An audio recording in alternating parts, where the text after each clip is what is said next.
How's it going, guys? It's Billy Prempeh, and I want to make this video for two reasons. I want to bring some clarity to a video that you've probably seen by now.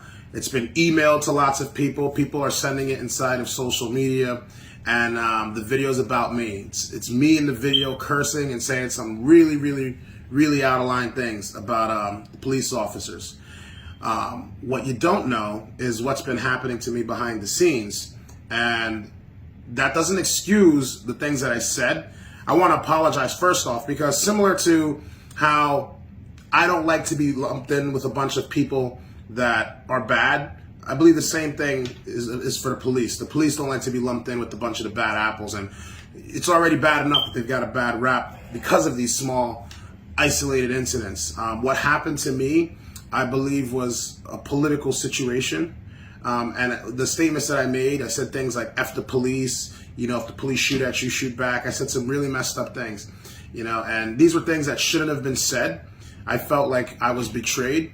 And given the proximity of two separate incidents that we're going to get into in this video, I believe that this was something that was politically motivated. Now, I could be totally wrong, but the coincidence is just way too thick for it not be the case. Look, as you guys know, I'm always a transparent person. I like to just keep it above board, and if there's ever an issue, I'm always going to come to you guys and tell you exactly what it is, how it is, right? You're probably getting messages in your inbox, and people are showing you selectively edited videos of some of the things that I said. I did say those things, and I apologize. I apologize to all the officers that were offended by this video, because not all of you fall into this category. What happened to me was really jacked up. So we're going to go through that in this video together. Basically, there's someone, I'm not going to mention their name, but there's someone that's going around misconstruing the truth of what actually took place that day. First off, the video that you guys saw, this took place in January 14th to be exact.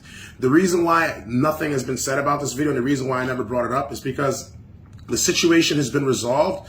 Numerous police officers have apologized for the situation. There could be a misunderstanding, and it looks like that might have been the case. That's the reason why I never brought it up. The last thing that I want is for this situation to become politicized and it gets turned into a BLM anti-cop nonsense, which is one of the reasons why I didn't put any of this stuff out. I didn't talk about it, and the situation was resolved to begin with. But in short, this is basically what happened. January 14th, I was hanging out with one of my friends. We were having a discussion at a bar in Patterson, Duffy's Tavern. If you guys know, that's the freeholder, Passaic County Democrat freeholder. We were in there, we were having a discussion, and I see a picture that's up on the wall. It's the picture that you're going to see right here in the corner. And in that picture, it was Republican Chairman Peter Murphy, Terry Duffy, and two other gentlemen that I don't know who they are. And I thought it was funny. Honestly, I took a picture of it and I put it on Instagram with the caption that said, "If you know, you know."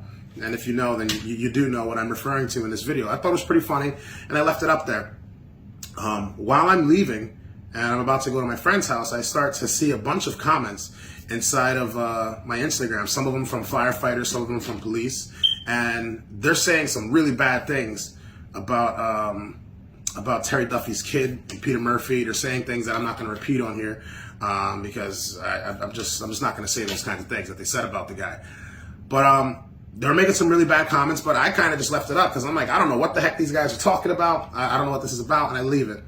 I get in my vehicle and I start driving to my friend's house on Park Avenue in Patterson. Now, while I'm driving, I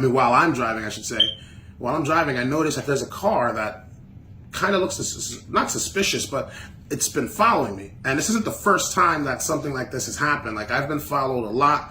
I mean, as you guys know, like I told you not too long ago, there's someone following my mother, or has followed my mother. I believe we may have resolved that issue at this point. But so this is not uncommon. This is something that's been going on for quite some time at this point in January.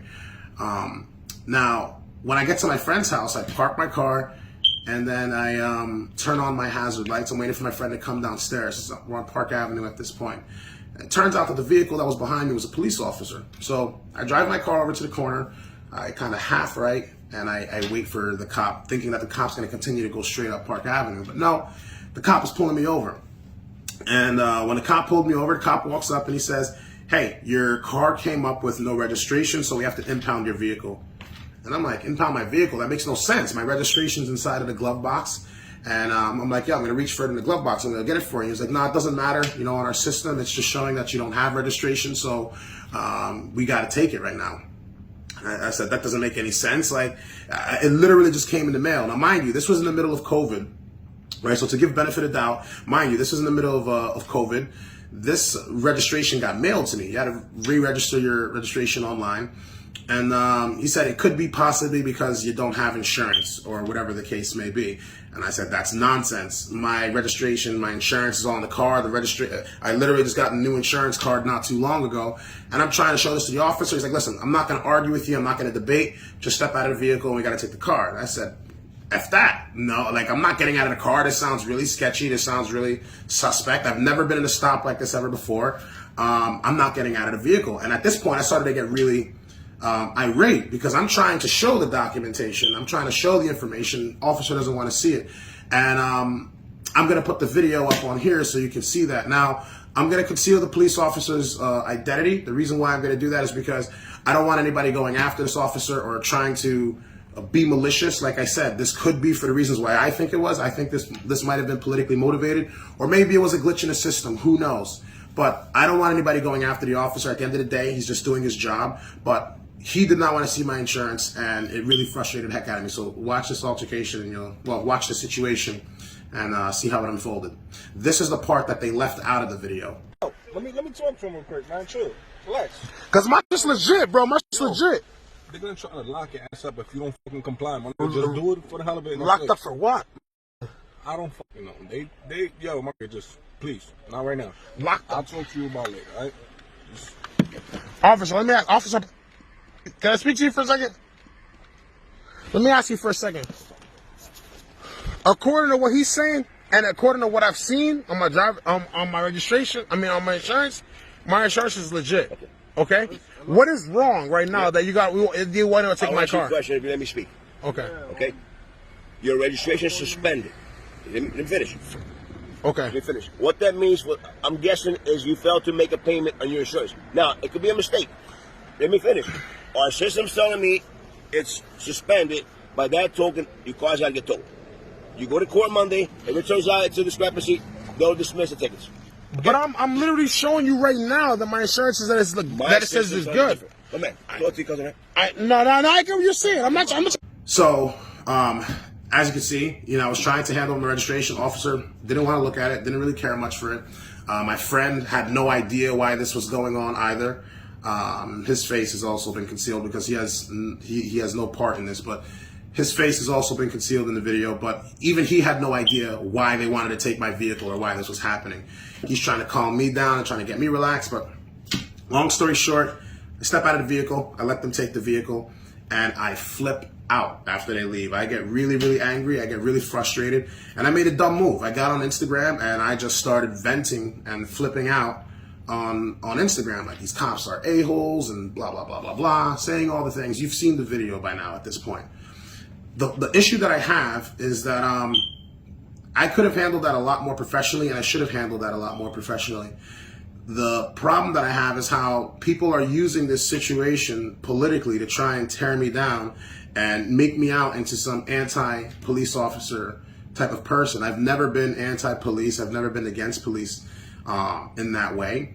And for them to try and selectively edit the video and take that part out and take it out of context, you wouldn't understand why I'm doing that. You just see me flipping out on police. But then when you get a little bit more context, you'll understand why. My vehicle was taken. It was taken to a tow yard. The second I get my vehicle the following morning, there's damage to my vehicle.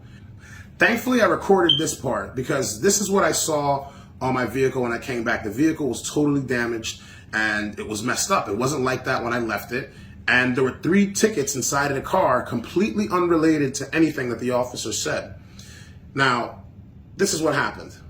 So I'm approaching my car right now. And there's some damage that I see to my vehicle. Right along here. Right along the top. I don't know how that could have possibly happened.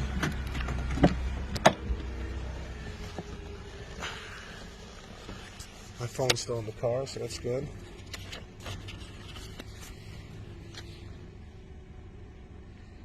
Failure to stop at a stop sign. Reckless driving.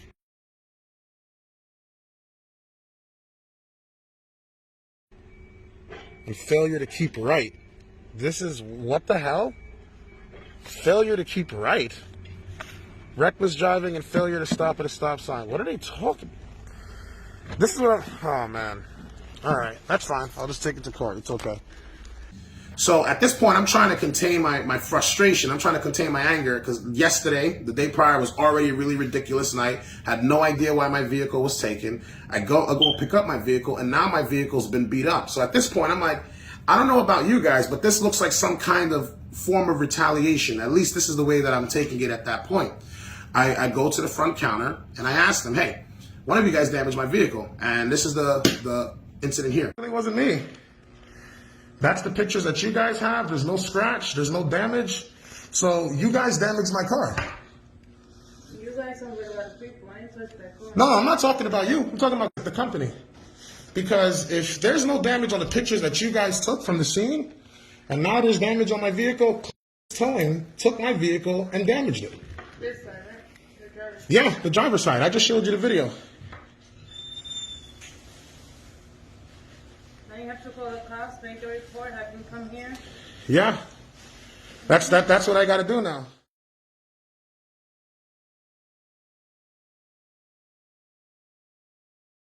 Long story short, we didn't have to go to court for it. They paid $2,700 to paint the car, repair the fenders, get everything done.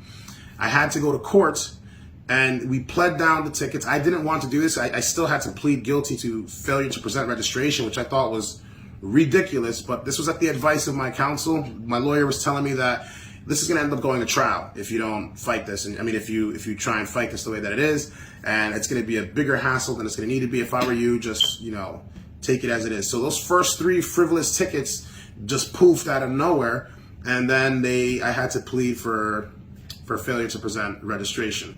The timing was just way too coincidental for me. For a lot of people. I mean, everybody that I've spoken about, everybody that knows the true story of what happened that day, it's a little bit too coincidental.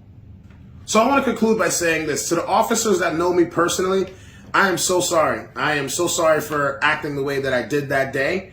I could have behaved a lot more professionally. It was one of those situations that it just didn't add up, especially seeing how these videos that were resolved in January, and this is why nobody has seen any of these videos, because what's the point in bringing this up and making a big deal for the police so that my opponent can say, look at Bill, a black Republican, of course he's going to get stopped by the police too. Now we need to find even more of a reason to divert funds from the police. No, I don't want to turn this into a giant BLM situation, because that's not what this is. I don't believe this was racially motivated. I believe that there was a lot more to the story, and I didn't want to blow it out. And the issue was resolved. My vehicle was repaired. There was no reason to bring this up. But then there's people inside of the party that want to tear me down and want to try and destroy my largest base, which is the police officers. There's people that want to taint my name and harm me because they want to continue to prop up the existing congressman that's doing literally nothing for the police and doing nothing for the community. They don't want to change the status quo, and I just so happen to be one of those people that is trying to make big changes for our community. And coincidentally, this video comes out the day after I called out Peter Murphy for supporting my opponent. Now suddenly this is in everybody's inbox, all of the endorsements, the people that have donated to my campaign, and lots of the police officers are getting grief now because of a selectively edited video where they don't have the full facts. And the full truth is I believe this was some kind of way to get me to silence myself and stop speaking out. But the truth will become a lot clearer as we move closer towards Election Day. So once again, to all my supporters, like I told you, I'm always going to be transparent. I'm always going to tell the truth and tell you exactly like it is. I'm sorry that this had to go down this way, but this isn't over. I always will back the blue. I continue to back the blue. And officers, once again, I apologize. And I hope you forgive me for this. So one last thing I'd like for you guys to do in this video is that if you've seen the video that I'm talking about, or you know somebody who has seen the video, send them this video so they can get all the facts as to what's happening and not just that small bit. Politics is a very dirty game, and that's why I believe that policing and politics shouldn't mix. They shouldn't be involved in situations like this. It makes it more complicated.